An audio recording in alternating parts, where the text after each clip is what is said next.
Bismillahirrahmanirrahim. Kalau kita tawakal ke Allahnya 100%, Allah nolongnya 100%. Dan ukuran persentase itu yang tahu cuma kita, karena di hati kita itu yang muncul. Ada satu titik keraguan, berarti kurang dari 100%. Keraguan itu memperlambat datangnya pertolongan dan keajaiban dari Allah.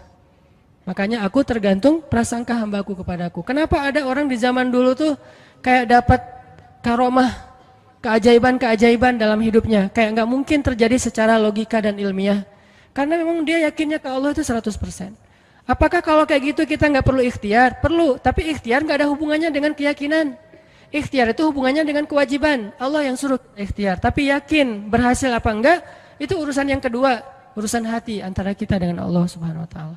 Kayak kita minum obat, tentunya kita harus beli obat yang paling bagus, dokter yang paling recommended, yang spesialis. Oke, itu ikhtiar. Tapi kalau sampai hati kita terlibat dengan ikhtiar itu, meyakini bahwa kalau ini pasti sembuh, kalau ini kayaknya nggak ada harapan, soalnya dokter juga nggak ahli, berarti hati kita sudah terpaut dengan makhluk dan berarti sudah berkurang yakinnya kepada Allah. Saat itu kita tidak akan melihat keajaiban. Yang terjadi dalam hidup kita saat itu apa? Hal-hal yang ilmiah. Kenapa kita hanya ngalamin hal-hal yang ilmiah? Karena kita yakinnya kepada hal yang ilmiah. Kenapa ada orang yang ngalamin hal-hal yang sifatnya miracle? Karena dia yakinnya kepada mukjizat, yakinnya kepada aun atau pertolongan dari Allah Subhanahu Wa Taala. Jadi bukan kita tidak berikhtiar, ini bab a'malul qulub, amal hati. Apakah hati kita yakin nggak sama Allah Subhanahu Wa Taala? Dan Umar mendengar cerita itu semakin yakin sama Allah. Makanya nanti muncul kasus di zaman Umar tuh luar biasa. Ini presiden kalau imannya 100% ke Allah, ada masalah di negaranya tuh, dia tinggal bilang ya Allah beres tuh masalah. Jadi di Mesir waktu itu ada musim paceklik, sampai sungai Nil tuh hampir habis tuh. Sehingga air sungai Nil nggak mengalir lagi ke ladang-ladang jagung, gandumnya orang-orang Mesir. Dan orang Mesir yang dulunya menyembah anak sapi betina, mulai syirik lagi nih, mulai berpikir kalau kayak gini mah sama aja, setelah Islam datang kita tetap aja susah, paceklik, mending kita doa lagi ke nenek moyang kita, dewa-dewa yang dulu. Gubernur Mesir yang namanya Amr bin As waktu itu ngirim surat kepada Umar ke Madinah. Ya Amirul Mukminin, Mesir sedang diuji oleh Allah dengan kekeringan dan masyarakatnya hampir syirik. Kami mohon bantuan dari pusat, dari Madinah untuk membantu bagaimana mengatasi kekeringan di Mesir. Begitu surat itu sampai ke Umar bin Khattab, Umar nulis balik surat dalam bentuk doa. Bismillahirrahmanirrahim. Ya Allah, turunkanlah hujan untuk masyarakat rakyat Mesir. Dikirim ini surat ke Mesir. Waktu itu ibu kotanya masih Alexandria, belum Kairo. Dikirim ke Alexandria, malam itu diambil sama Amr bin As. Pas dibaca oleh Amr bin As, Bismillahirrahmanirrahim. Ya Allah, berikan rakyat Mesir hujan yang mencukupi untuk mereka. Saat itu juga hujan turun. Sampai sungai Nil meluap dan menggenangi ladang-ladang jagung dan gandumnya orang-orang Mesir. Dan mereka bertakbir semuanya. Cuman ngirim surat doang dari Amirul Mukminin. Kan enak ya? Coba kalau kita hidup di zaman Umar, ya Amirul Mukminin, saya belum dapat jodoh. Ya Allah beri dia jodoh. Beres. Cepet banget loh. Ya Amirul Mukminin, dia nolak saya, ya Allah terimalah. Terima. Yang kemarin nolak, hari ini kenapa ya saya jadi serak sama dia gara-gara doa Amirul Mukminin. Ini artinya teman-teman, keajaiban dari yakin kepada Allah itu luar biasa dari kisah Bapak tadi tuh. Kalau kita berbaik sangka kepada Allah. Kenapa nggak ikhtiar? Mungkin sudah ikhtiar bikin pengairan segala macam tapi belum berhasil, yang kurang cuma satu, doa. Doa mungkin udah banyak tapi belum diijabah karena doa-doa mereka tidak seajaib doanya Umar bin Khattab. Belum lagi Umar berdiri di atas mimbar. Ini mungkin terkenal nih, kejadian dalam perang Qadisiyah kalau nggak salah. Umar lagi khutbah Jumat di Madinah. Kaum muslimin lagi berperang di Irak melawan pasukan Persia, perang Qadisiyah namanya. Irak Madinah tuh kan kalau naik pesawat sekitar 2,5 jam, 3 jam, jauh tuh. Jakarta Medan lah, jauh. Nah Umar lagi khutbah di atas mimbar sholat Jumat, tiba-tiba tema khutbahnya tuh ganti gitu. lagi ngomong tiba-tiba beralih tema. Wahai kaum muslimin, naiklah ke atas bukit itu, baliklah kalian mundur-mundur gitu. Jadi Umar tiba-tiba kayak ngomongin sesuatu yang gak nyambung. Orang-orang heran, nih Umar kenapa? Oh ya udah biarin, namanya juga Umar gitu kan. Dia punya, mungkin dia ngelihat setan atau apa, setan kan takut sama Umar. Diem. Udah selesai sholat Jumat, pada datang, ya Amirul Mukminin tadi apa yang terjadi? Kenapa Amirul Mukminin ngomong sesuatu yang gak nyambung? Kita juga gak ngerti. Kata Amirul Mukminin, saya ngelihat Allah menampakkan kepada saya pasukan Islam di Qadisiyah yang terdesak, hampir habis dibantai sama musuh.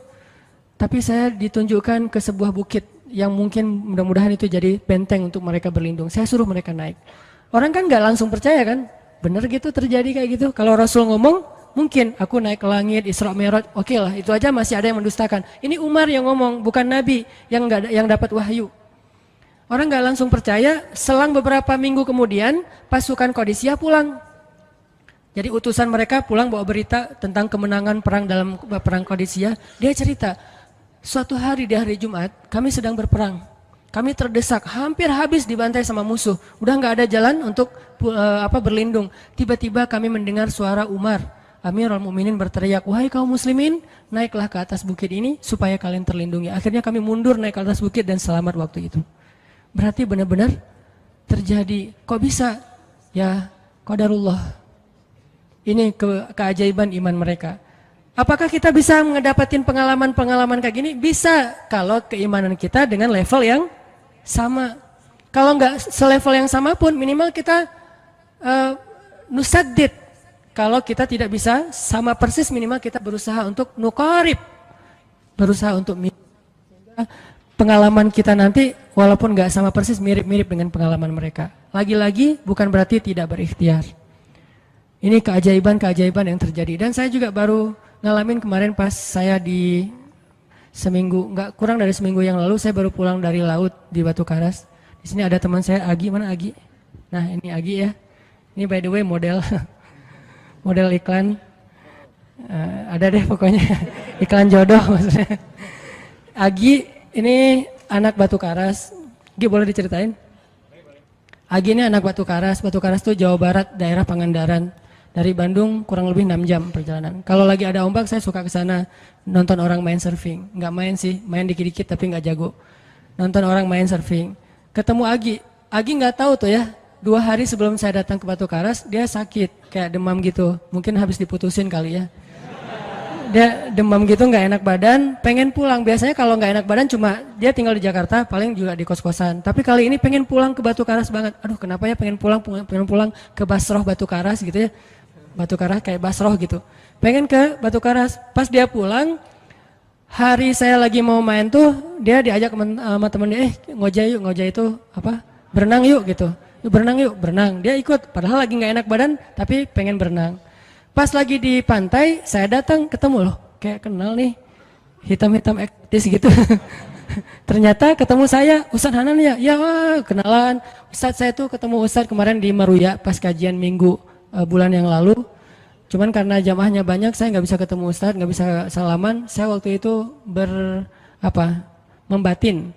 Ya Allah, saya pengen banget ketemu Ustadz Hanan langsung, tapi jangan dalam suasana ta'lim yang ramai, langsung berdua. Mudah-mudahan terkabulkan. Akhirnya Agi banyak istighfar sebulan istighfar, akhirnya terjadilah yang tadi itu. Dia nggak enak badan, saya juga tiba-tiba ujuk-ujuk, kenapa ya saya pengen ke Batu Karas, pengen ke Batu Karas, ternyata di sana ada ombak, kan ada Agi.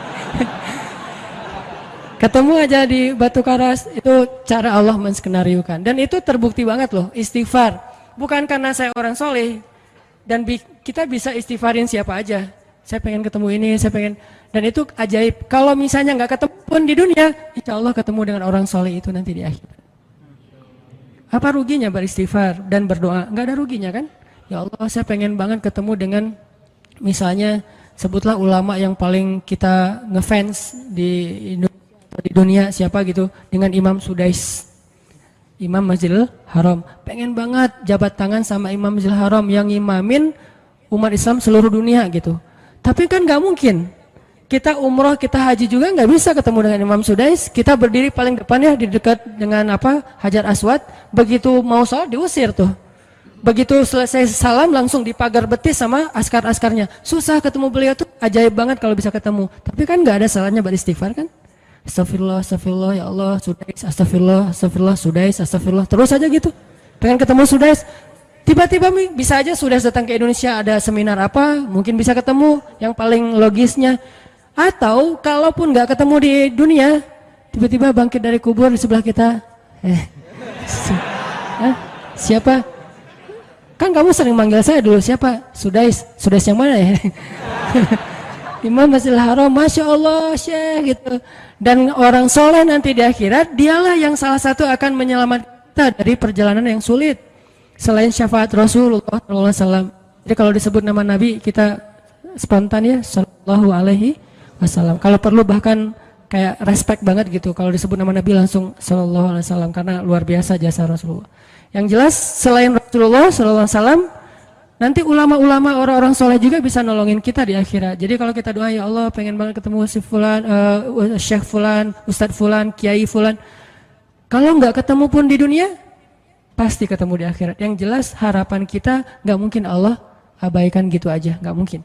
Pasti Allah kabulkan. Cuman Allah kadang-kadang menggunakan cara yang lebih baik daripada yang kita pernah bayangin. Ketemu beliau di dunia paling cuma selfie. Tapi kalau ketemu di akhirat, dibawa selamat di sirat yang panjang, lebih mending mana? Ketemu nih dengan seorang ulama, orang soleh yang kita ngefans banget nih. Pokoknya saya pengen banget selfie sama beliau, ya Allah. Apalagi kalau orang soleh itu followersnya banyak, misalnya ya 1.100.000. Sedikit itu mah, banyak model yang 17 juta, 19 juta. Pengen followersnya nambah kalau selfie sama beliau.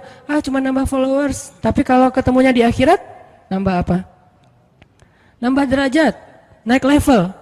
Kita jadi selevel dengan masuk ke level beliau, padahal kita mah malahnya nggak selevel gitu. Kenapa? Karena dibawa sama beliau. Orang soleh itu kalau mau masuk surga, teman-teman nyari teman-teman yang mencintainya di dunia. Ya Allah, mana Fulan, dia mencintai saya di dunia. Ya Allah, mana Fulan, dia mencintai saya di dunia. Allah bilang, dia masih tuh di sidang, belum beres-beres, sudah sidang ke-30 misalnya.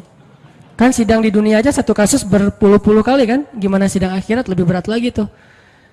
Ya Allah, tolonglah dia, selamatkan dia, karena saya mencintainya selama di dunia karena Engkau. Akhirnya orang-orang soleh pada balik lagi. Dari surga, balik lagi ke padang mahsyar. Demi ngapain? Demi menyelamatkan orang-orang yang mencintai mereka semasa di dunia. Datang ke padang mahsyar, cari ke bagian informasi. Tolong dong yang namanya ini gitu, panggilin. Perhatian-perhatian, Hanan At-Taqi dipanggil sama Syekh siapa gitu. Saya dipanggil, datang aja. Mas, saya yang dipanggil, benar Hanan At-Taqi? Ya, mana coba buktinya? Aduh, saya lupa bawa kartu nama. KTP misalnya. Udah pasti tahu lah ya malaikat sama kita. Udah, masuk aja. Tuh ada yang nungguin di business lounge gitu. Jadi ada VIP lounge-nya gitu kan. Oh, saya boleh masuk VIP lounge-nya, masuk ke VIP lounge. Udah sampai di sana, udah ada makanan segala macam, mereka lagi duduk. Kayak asa kenal nih, siapa ya? Dekat, Hanan ya? Ya, wah kita sering ketemu dalam doa. Wah, akhirnya pelukan. Ada apa Syekh? Yuk ikut saya ke surga, kan enak banget kan? Terus sidang saya gimana? Udah diberes sama teman-teman saya di sana. Saya banyak teman di dalam gitu. Saya banyak. Beres kan? Di dunia aja bisa gitu, masa di akhirat gak bisa? Tapi dengan seizin Allah dan Allah ridho dengan kebaikan-kebaikan itu. Jadi nggak ada sia-sianya juga. Kita kan dulu saya pernah cerita yang Imam Ahmad bin Hambal kan yang pengen banget ke Basrah, dan itu ternyata terjadi juga sama Agi. Dan terjadi juga sama salah seorang driver ojek online di Bandung. Baru 2 bulan yang lalu kejadiannya. Saya lagi datang ke markasnya Pemuda Hijrah, kita sering ada kayak rapat gitu di kantor. Markas kita namanya Masjid Al-Latif di dekat Gedung Sate. Datang dari pagi rapat sampai sore, dan saya pakai baju main biasa, bukan pakai baju taklim. Sebetulnya sama aja sih. Nah, waktu itu sholat zuhur di Masjid Al-Latif, saya ngimamin sama asar. Habis asar pulang, karena nggak nyetir sendiri, saya pakai online, saya order nih. Order, pakai ojek, ada yang ngambil, drivernya ngambil, datang jemput pulang. Kemana? Ke Cimahi, pulang. Di tengah jalan dia nanya, Mas sering sholat di Masjid Al-Latif itu ya? Saya bilang, ya lumayan, saya bilang. Iya itu masjid rame banget, anak-anak muda pada numplak di situ taklim. siapa sih itu ada imam muda bagus suaranya gitu. Ntar jangan GR dulu. Muzammil, oh iya Muzammil, ya bagus tuh. Tadi udah GR, ternyata salah. Oh Muzammil, benar-benar Muzammil tuh suaranya bagus banget ya, anak ITB kan? Ya anak ITB ya. Kalau Mas di situ sering ngimamin juga? Ya sesekali sih saya bilang. Dia mulai curiga gitu. Suka ikut talim juga di sana? Ya kadang-kadang saya bilang. Kenal sama Muzammil? Ya lumayan, padahal murid sendiri kan. Lumayan saya bilang. Oh Mas kayak nggak asing nih. Mas tadi ngimamin sholat zuhur bukan? Ya saya bilang. Mulai curiga kan dia. Mas namanya siapa sih Mas? Hanan saya bilang. Hanan? Hanan yang mana nih? Ya.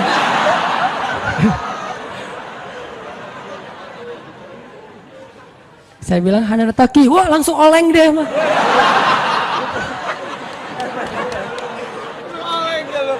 Oh, Mas biasa aja Mas biasa aja gitu.